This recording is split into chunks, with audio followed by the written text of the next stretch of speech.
ஆடி மாசம் பிறந்துட்டாலே ஏதாவது ஒரு வெள்ளிக்கிழமையில வீட்டு படையல்னு ஒண்ணு இருக்கும். நான் வந்து இந்த 4வது வெள்ளி வீட்டு படையல் வச்சேன். நேத்து வரலட்சுமி விரதம் வேற கொண்டாடின எல்லாருக்குமே என்னுடைய வாழ்த்துக்கள். நான் இது வரைக்கும் வரலட்சுமி விரதம் எடுத்தது கிடையாது.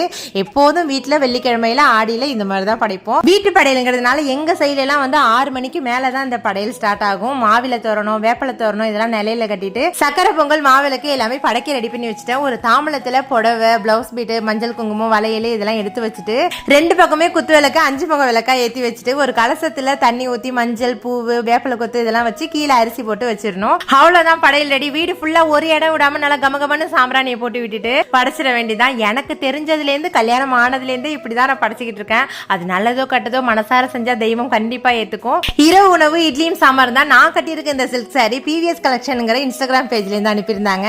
சாரி நல்ல லென்த், குவாலிட்டியும் சூப்பரா இருக்கு, கட்டுறதுக்கும் ஈஸியா இருக்கு. இதை நிறைய கலர் ஆப்ஷன் இருக்கு. உங்களுக்கு வேணும்னா ஸ்கிரீன்ல தெரியுற இந்த வாட்ஸ்அப் நம்பருக்கு கான்டாக்ட் பண்ணி கேட்டுக்கோங்க. Okay friends, Tata.